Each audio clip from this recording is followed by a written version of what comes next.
देख रहे हो आप कितना लंबा जाम है। एम्बुलेंस वालों को सबको साइड देनी चाहिए। तो ये है देवप्रयाग में संगम। ये है अलकनंदा का नज़ारा। बाइक रोक कर देख रहे हैं, मस्त व्यू आ रहा है। वाटर क्रॉसिंग आ रही है छोटी छोटी।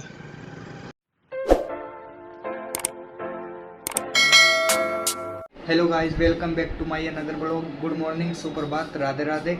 और अभी हम जा रहे हैं गंगा जी में नहाने के लिए। और गंगा जी में से नहा के ऋषिकेश तुंगनाथ के लिए निकलेंगे। तो चलते हैं, चलो। रात को गए थे तब भी इतनी भीड़ थी, और सुबह सुबह देख लो इतनी भीड़ है। और बाकी ये नज़ारा देख रहे हो आप।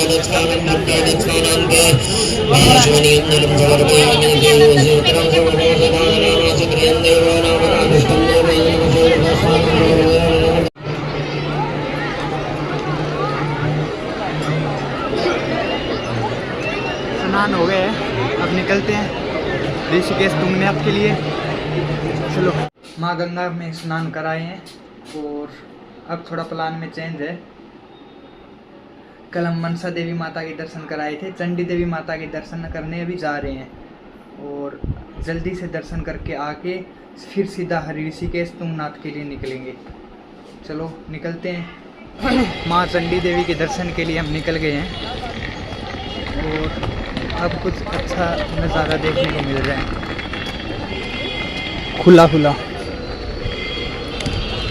शिव का त्रिशूल देख रहे हो कितना बड़ा है। काफी ऊंचा बना रखा है यार,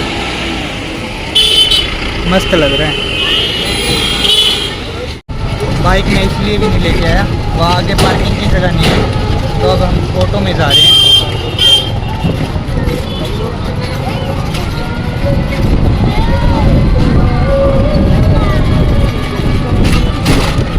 गंगा का व्यू।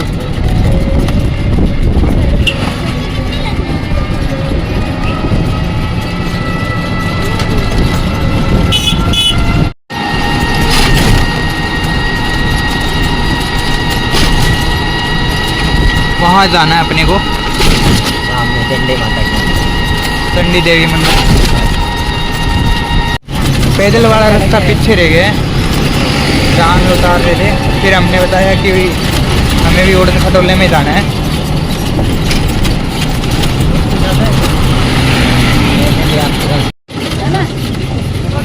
पहुंच गए हैं हम उड़न खटोले वाले रास्ते पे। सामने रोपवे वाला रास्ता। थैंक यू भैया। यहाँ से हम उड़न खटोले की टिकट लेंगे और माँ चंडी देवी के दर्शन करके जल्दी से यहाँ से निकलते हैं ऋषिकेश तुंगनाथ के लिए, वरना हम शाम को लेट हो जाएंगे।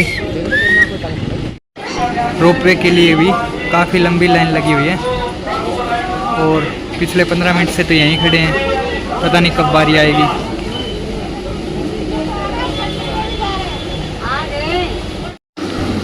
उड़न खटोले की टिकट हमने ले ली है और अब जा रहे हैं हम उड़न खटोले में बैठने के लिए।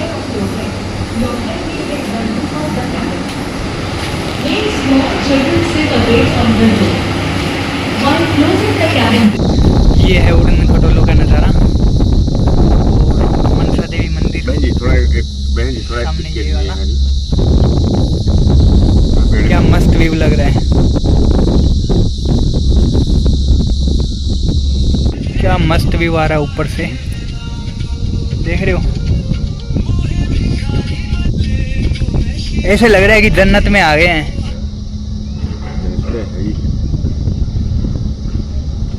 क्या नज़ारा, महाकाल। जी पहुंच गए हम चंडी देवी मंदिर।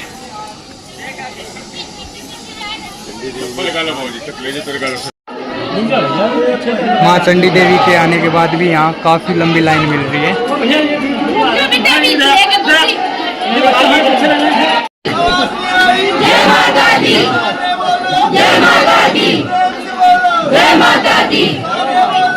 ये लो जी, दर्शन के बाद वापस उड़न खटोले में नीचे जाने के लिए आ गए हैं। ऊपर से कुछ ऐसा दिख रहा है ये। हम अभी निकल गए हैं चंडी देवी माता के दर्शन करके। से बाइक उठाएंगे और निकल जाएंगे ऋषिकेश तुंगनाथ के लिए।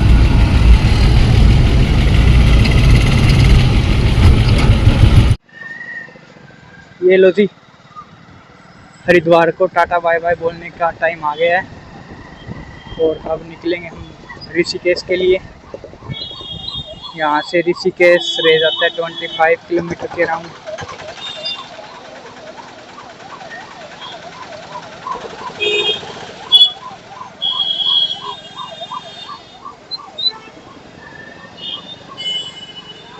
काफ़ी अच्छा है हरिद्वार भी, बट थोड़ी साफ सफाई नहीं है, बाकी सब ठीक है। ये लो जी, हरिद्वार से निकलने का टाइम आ गया है और यहाँ से ऋषिकेश 23 किलोमीटर रह जाता है।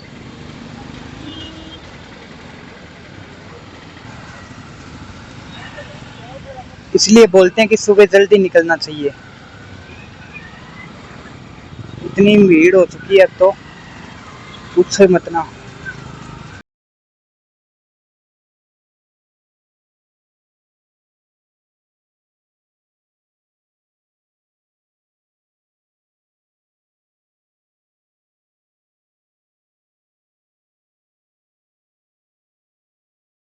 मूर्ति बनी हुई है, देखा आपने? ऑटो में से सीधी पिचकारी मार रहे हैं। कहीं जाओ अपनी गाड़ी में, किसी की गाड़ी पे गिरे, किसी के मुंह पे गिरे, कोई मतलब नहीं है। ये वाला फ़ोन ना कुछ प्रॉब्लम आ गई है इस वाले फ़ोन में। उसकी ब्राइटनेस है ना बिल्कुल डाउन मार गई, बिल्कुल भी नहीं दिख रहा कुछ भी। या तो सूरज की गर्मी से गर्मी इतनी हो रखी है कि पूछो मत ना, उसकी वजह से ऐसा हुआ है। तो मैंने उसे उतार के पॉकेट में रख लिया। जब कुछ दिख ही नहीं रहा तो यहाँ रखने का क्या ही फायदा। बाकी अब थोड़ी अपने को प्रॉब्लम होने वाली है, क्योंकि लोकेशन अपने को वैसे पता है नहीं, पहली बार ही जा रहे हैं। बाकी देखते हैं क्या कुछ कहाँ से जाना पड़ेगा, और कहीं कहीं बीच में अगर दिक्कत लगी तो बाइक रोक के लोकेशन देख के फिर चलेंगे। थोड़ी सी प्रॉब्लम आने वाली है,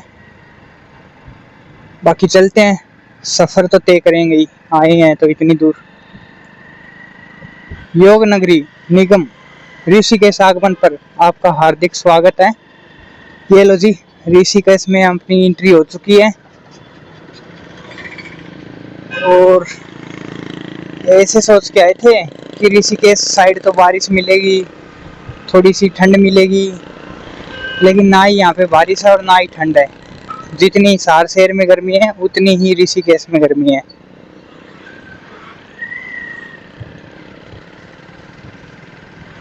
बाकी आगे देखते हैं, कुछ ठंड मिलती है तो।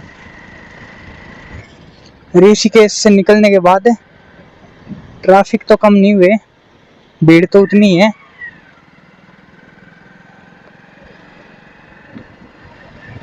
लेकिन जो नज़ारा है ना वो चेंज हो गए हैं, अब काफ़ी सुंदर नज़ारे आ गए हैं। और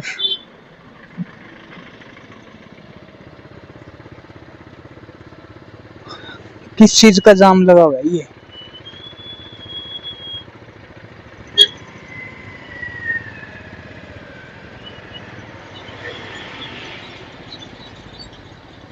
काफ़ी लंबा जाम है।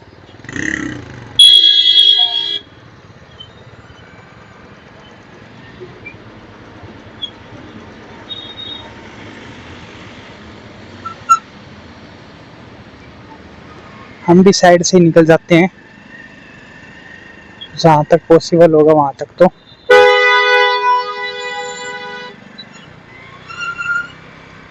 देख रहे हो आप कितना लंबा जाम है, और किस कारण से है ये पता नहीं।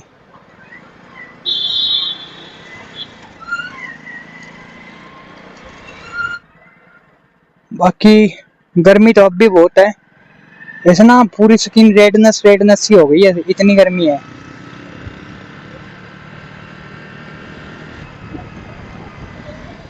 बद्रीनाथ 290 किलोमीटर।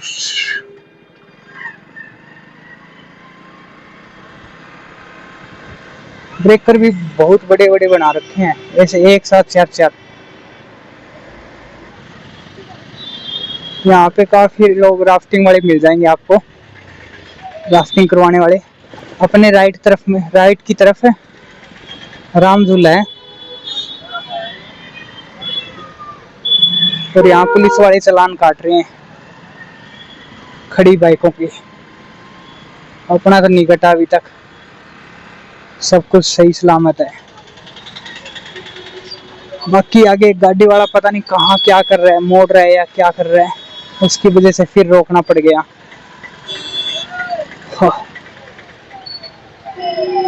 एम्बुलेंस वालों को सबको साइड देनी चाहिए।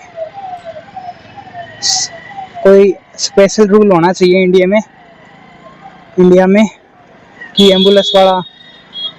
एम्बुलेंस को स्पेशल रोड या फिर कोई साइड दी जाए, कोई ऐसा कुछ रूल हो। पेट्रोल पंप पे भी इतनी भीड़ है, पूछो मत ना। पिछली 10 मिनट से यहीं खड़ा हूँ, भीड़ कम होने का नाम ही नहीं ले रही है।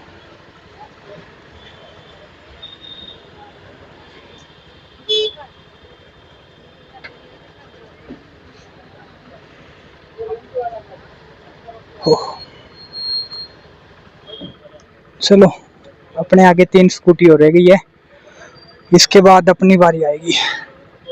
और गर्मी पूछो मत ना भाई साहब, ऋषिकेश में कितनी हो रखी है।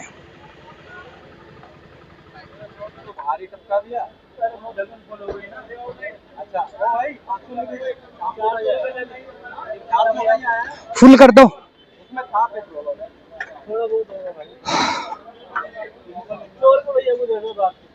डालो भैया।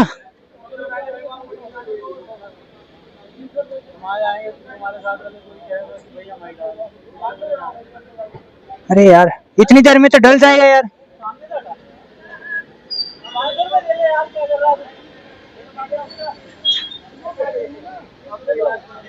इसके अंदर अटका के मत छोड़ो। क्या? ऐसे रखो, जैसे तुम्हारा मन करे वैसे रखो। पकड़ लो ना। कितना भाई का? फुल है।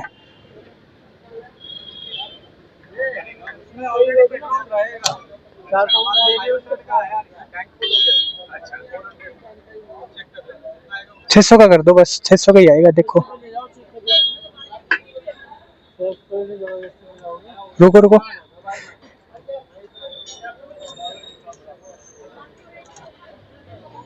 आ गया ना। खिंडा दो खिंडा दो।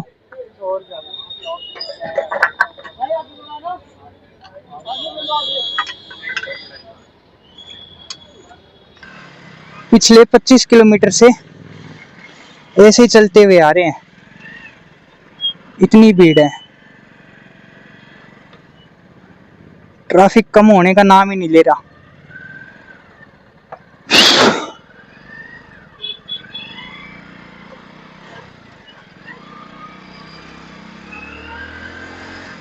ऐसे बीच बीच में से कट मार मार के लेके आ रहे हैं।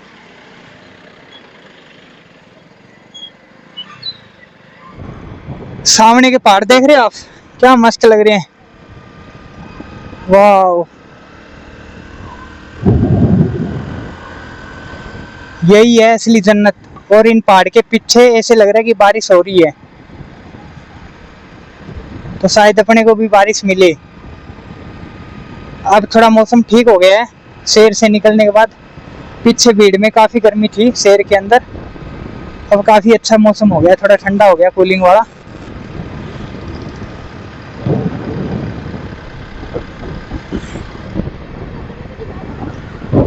यहाँ बंजी जंपिंग कराई जाती है, लेकिन इस बार हम नहीं करेंगे, आगे कभी आएंगे तो देखेंगे। इस बार मैं ये सोच रहा हूँ आते टाइम रिवर राफ्टिंग की जाए।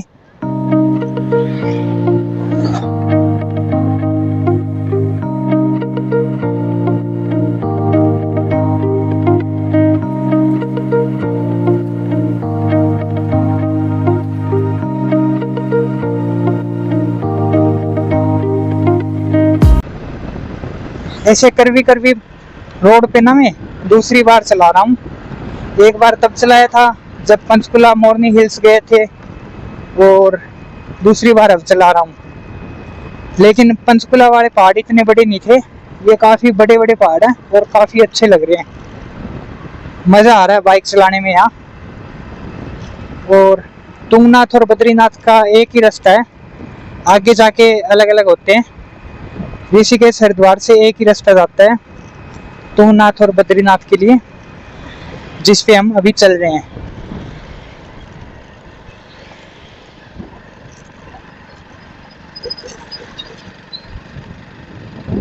बाकी नदी है वो काफी दूर है, आपको कैमरे में शायद दिखाई नहीं देगी। काफी सारे राइडर्स मिल रहे हैं हमें भी। और वो पहाड़ देख रहे हो क्या मस्त लग रहा है।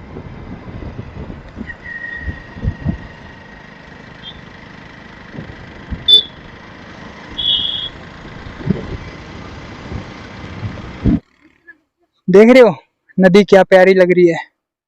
इस नदी के व्यू को देखकर मैंने बाइक अपनी साइड में लगाई और ये नदी का व्यू देखने के लिए रुका। और कुछ लोग राफ्टिंग भी करते हुए आ रहे हैं। मस्त लग रहा है भाई साहब।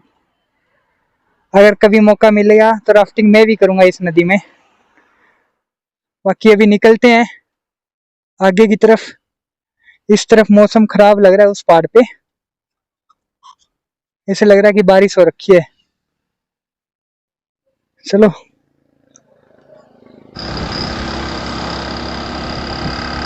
पहाड़ों के नज़ारे देख रहे हो आप, मस्त लग रहे हैं। देवप्रयाग बाकी 30 किलोमीटर रह गया यहाँ से। शाम को 7-8 बजे तक हम ऑलमोस्ट पहुँच जाएंगे चौकटा तक। तो सुबह चढ़ाई स्टार्ट करेंगे बद्रीनाथ के लिए। तो यहाँ से कर्णप्रयाग 118 किलोमीटर रह जाता है और बद्रीनाथ 240 किलोमीटर रह जाता है। बाकी ना पहाड़ों में आने के बाद ना ऐसे कान से ना कान बंद होने लग जाते हैं अपने आप, भारी भारी से लगने लग जाते हैं कान। जैसे जैसे आगे बढ़ रहे हैं ना हर एक कदम पे ऐसे ना मौसम चेंज होता जा रहा है और पहाड़ और भी सुंदर होते जा रहे हैं।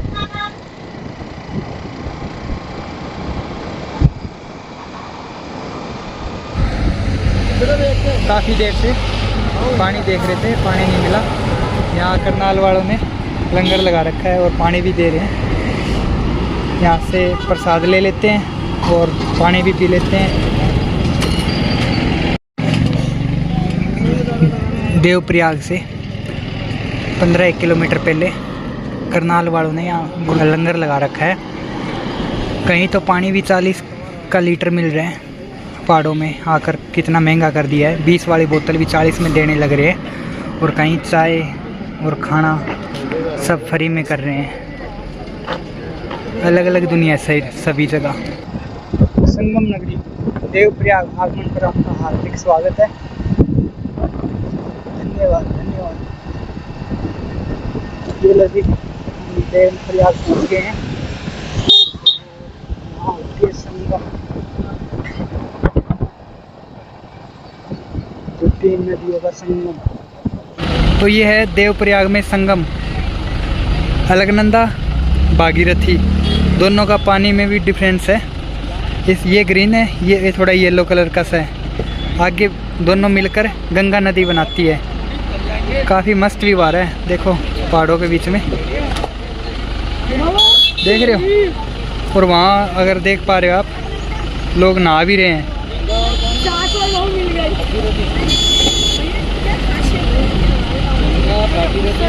और वो भाई, दो भाई अम्बाड़ा से है, ये हमें यहाँ मिले हैं प्रयागराज संगम पे। चलो ठीक है भाई, ओके। आगा बनावांगे यार। बोलते हैं कि पहाड़ों में मैगी खाना अच्छा लगता है और हम मैगी खाने के लिए यहाँ रुक गए हैं और भैया से बनवा रहे हैं मैगी। अलकनंदा नदी यहाँ से गुजर रही है, उसका भी वो आप देख ही रहे हो।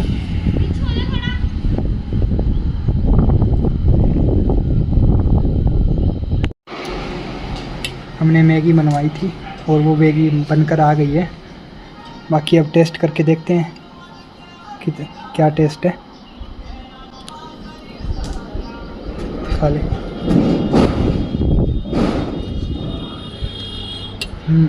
लाजवाब, मस्त बने मैगी। बाकी खा के निकलते हैं यहाँ से। चलो। अभी इधर से घूमकर के बीच में नदी है, इसको क्रॉस करके उस साइड जाएंगे और फिर उस पहाड़ पे चलेंगे।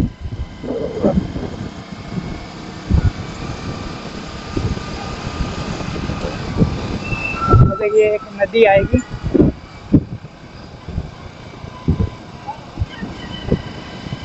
ये नदी है अलकनंदा नदी है ये है अलकनंदा का नज़ारा। बाइक रोक कर देख रहे हैं, मस्त व्यू आ रहा है। पानी तो इतना नहीं दिख रहा बट व्यू मस्त है। चलो निकलते हैं क्योंकि अंधेरा होने से पहले पहले हमें चौक तक पहुंचना है। 5 बज गए हैं, अब तक तो श्रीनगर भी 5 किलोमीटर पेंडिंग है। शायद सामने जो भाई आ रहे हैं, हम यहाँ रुके थे पानी पीने के लिए। और ये व्यू देख लो, जो भाई आया है अभी हमारे जस्ट सामने ही उनका पेट्रोल ख़त्म हो गया। शायद कुछ ना कुछ तो गड़बड़ हुई है, या तो पेट्रोल ख़त्म हुआ है या कुछ और गड़बड़ हुई है, कुछ ना कुछ दिक्कत हुई है। टायर तो मेरे को बिल्कुल ओके लग रहे हैं। पूछ लो क्या हुआ भैया?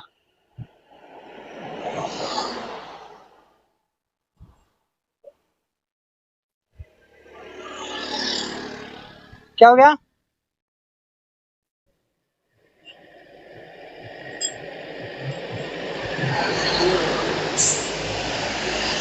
इंजन क्लच क्लच हो रही है इनकी, तो आगे चल नहीं रहा अभी। इंजन खराब हो गया है। रिस्की है और बाकी ज़िंदगी में रिस्क लेना चाहिए।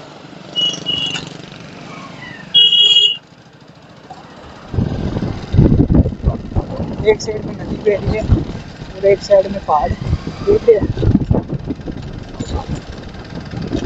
तो ये सेल्फी कर रहे हैं बीच रोड खड़े होकर।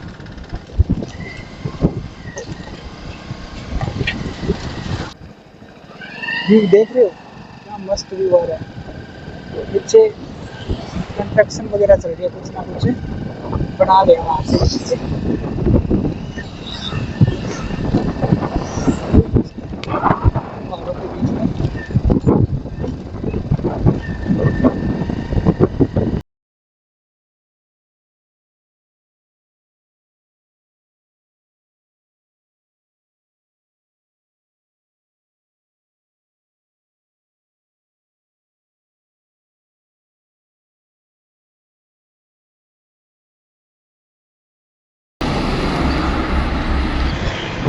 पहाड़ों में आकर हमने अपनी स्पीड भी अपडेट कर ली है, क्योंकि 75 किलोमीटर और जाना है अभी और अंधेरा होने वाला है। 6:30 हो गए हैं, ऑलमोस्ट 7 बजते बजते अंधेरा हो जाएगा। तो स्पीड अपडेट करनी पड़ी हमें, वैसे पहाड़ों में भगाना नहीं चाहिए।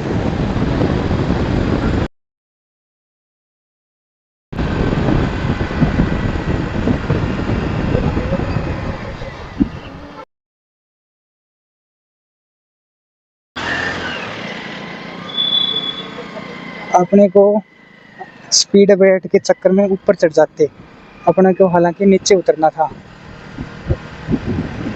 क्योंकि ऊपर जाता है बद्रीनाथ और ये तुंगनाथ। हाँ, ये अलकनंदा नदी है जिसके ऊपर से अब हम गुजरेंगे।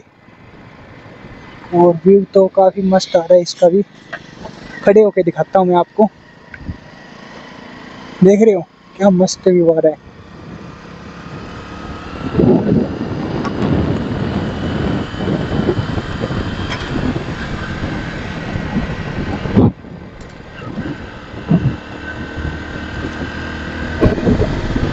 पहाड़ों में अपनी स्पीड 60 से ऊपर जा ही नहीं रही है।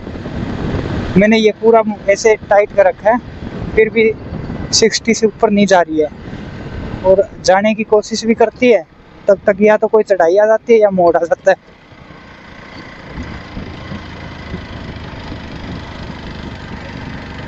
देख रहे हो, दब रहा है बाइक पहाड़ों में। वैसे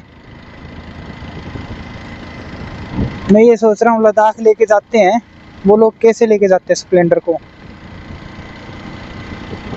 ये तो यहीं दब रही है, बट 4th गियर में दब रही है। मेरे को लगता है पहले गियर में चढ़ा देते हैं वो लोग। बिल्कुल ठंडा मौसम हो गया है और सूरज भी ढलने ही वाला है, ऑलमोस्ट ढल ही गया है। और मैं तो दिख भी नहीं रहा, पहाड़ों के उस तरफ चला गया है, उस तरफ पहाड़ों के। फाटा रह गया यहाँ से 53 किलोमीटर, गुप्तकाशी 39। और नदी है, नदी के किनारे सड़क बनी हुई है, उस सड़क हम चल रहे हैं। व्यू दिख रहा है मस्त। अगर आप खड़े होके दिखाता हूँ मैं आपको, अगर देख पा रहे हो तो क्या मस्त व्यू आ रहा है।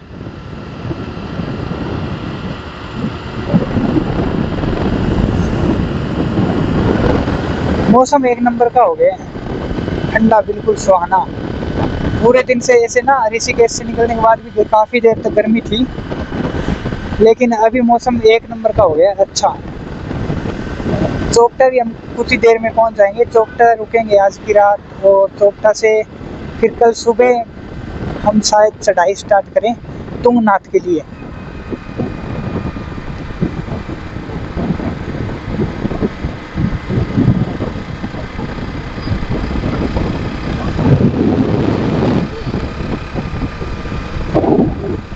और अपने साइड में जो नदी चल रही है उसका नाम मंदांगनी है। आप सामने का नज़ारा देख रहे हो। कैमरे में पता नहीं कैसा दिख रहा होगा, अच्छा दिख रहा है या नहीं दिख रहा, लेकिन जो सामने का नज़ारा है ना, वो दिल खुश करने वाला है, बिल्कुल मस्त।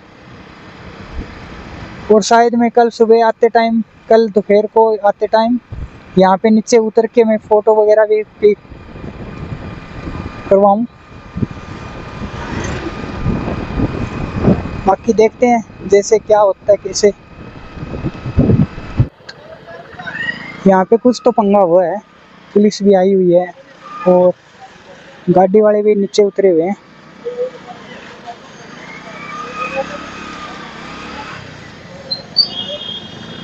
कुछ तो पंगा हुआ है यहाँ, बट हुआ है क्या पता नहीं।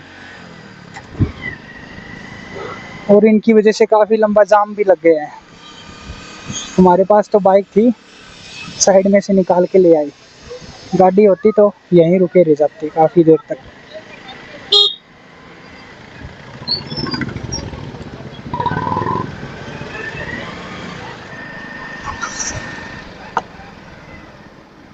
इन भैया से पूछते हैं, भैया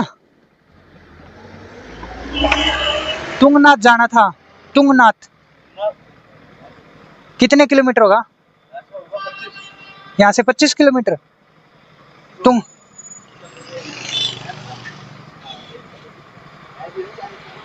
40-45। और चोपटा दोनों वही है।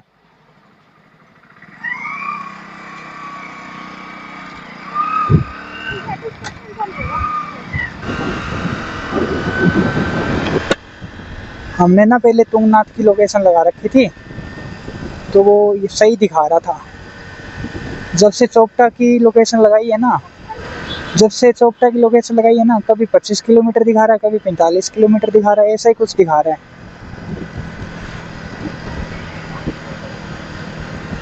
तो पूछना ही ठीक लगा मेरे को। गूगल मैप पे पूरा विश्वास होता नहीं है, 80% ही विश्वास होता है गूगल मैप पे भी। 7 बज गए हैं और तुंगनाथ अभी 50 किलोमीटर के राउंड पड़ा है। देखते हैं, अंधेरा अब तक तो नहीं हुआ है, 7 बज गए हैं। तो मेरे को ये लगता है 15-20 मिनट बाद में ना अंधेरा होना स्टार्ट हो जाएगा काफ़ी। वैसे तो हो गया है ऑलमोस्ट थोड़ा थोड़ा, बट लाइट ऑन करने वाला अंधेरा हुआ नहीं अभी। काफ़ी स्पीडली गाड़ी लेके आया, बिल्कुल पास से गुजरा है। देख रहे हो कैसे लेके आ रहे हैं। और मेरा मन तो ऐसा कर रहा है कि यहीं एक ज़मीन लूँ, अपनी खुद की प्लॉट लूँ और वहाँ घर बनाऊँ अच्छा सा, यहाँ पहाड़ों के अंदर, और वहाँ रहूँ। मस्त व्यू आ रहा है और क्या सुंदर लग रहा है। ऐसे बस ऐसा एक छोटा सा घर बना लूँ मैं, सामने दिख रहा है। ये तो काफ़ी बड़ा है, इतना नहीं चाहिए मेरे को, बस बिल्कुल छोटा सा घर चाहिए।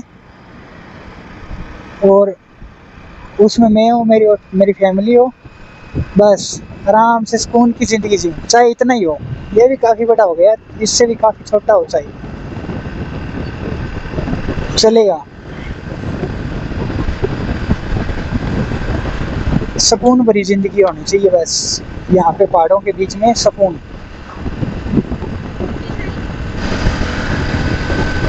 अपने आगे 5-4 बाइकें इकट्ठी जा रही है, कुछ लोकल है, कुछ राइडिंग वाली होगी। बाकी ये दिखाने के लिए कैमरा ऑन किया था कि मस्त लग रही है 5-4 बाइकें एक साथ जाती हुई, देख रहे हो।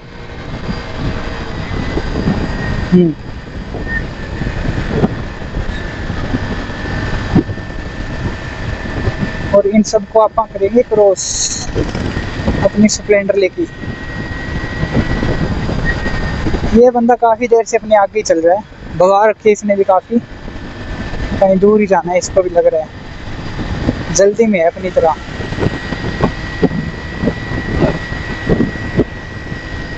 दो बाइक पीछे रह गई और 2 बाइक आगे है, शायद ग्रुप राइड कर रहे हैं ये भी,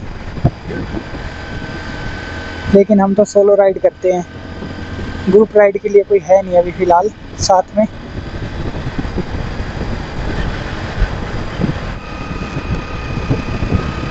पहाड़ों से बीच में से जंगल से में आ गए हैं, बिल्कुल नैरो रोड हो गई है, बिल्कुल पतला। इसी से साधन आ रहे हैं, उसी से साधन जा रहे हैं।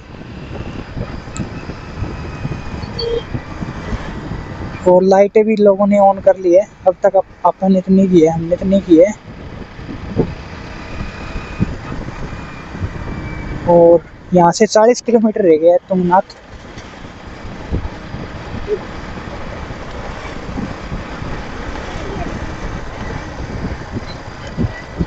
साढ़े 7 होने ही वाले हैं। बाय बाय, काफ़ी राइडर्स मिल रहे हैं हमें।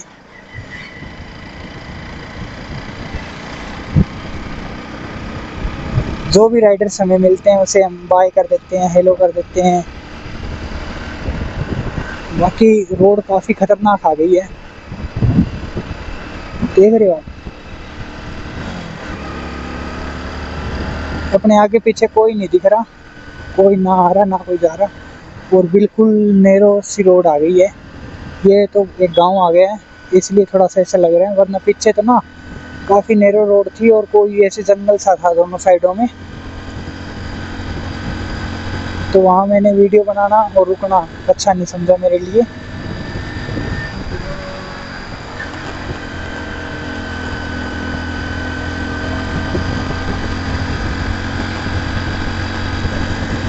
नज़ारा तो देखने लायक है, और अंधेरा होने के बाद बाइक राइडिंग भी खतरनाक हो जाएगी, इसलिए नज़ारे भी कम ही देख पा रहा हूँ मैं।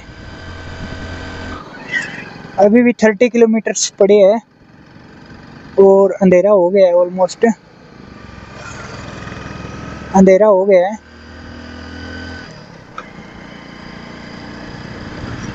और मेरे को लगता है 25 किलोमीटर के आसपास बिल्कुल अंधेरे में हमें बाइक चलानी पड़ेगी। रोड भी अभी थोड़ी थोड़ी ख़राब आने लग गई है बीच बीच में। बाकी रात में जहाँ जहाँ घर वगैरह आते हैं वहाँ पे तो काफ़ी सुंदर नज़ारा आता है, बिल्कुल ऐसे ना, ऐसे लग रहा है कि पहाड़ जगमगा रहा हो कोई।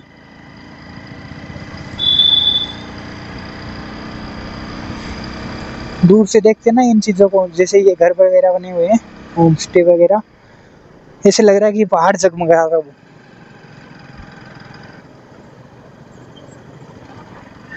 वाटर क्रॉसिंग आ रही है छोटी छोटी।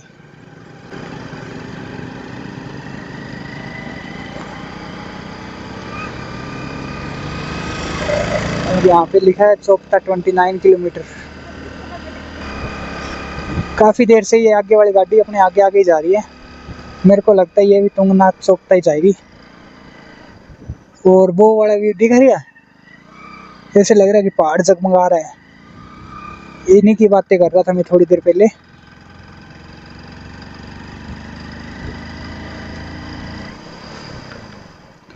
ये क्रॉसिंग में ना टाइम लग जाता है।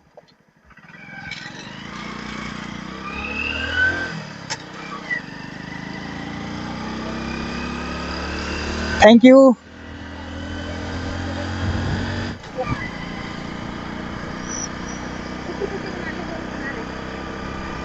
काफ़ी अंधेरा हो गया है और अभी भी 24 किलोमीटर पेंडिंग है। तो मेरा एक मन तो ये कर रहा है कि यहीं कोई होम स्टे में रुक जाऊं, और एक मन ये कर रहा है कि चोपता पहुंच ही जाऊं कैसे न कैसे करके। बाकी देखते हैं, आगे कोई होम स्टे मिलेगा अच्छा तो रुक जाएंगे, वरना फिर चोपता जाके ही रुकेंगे।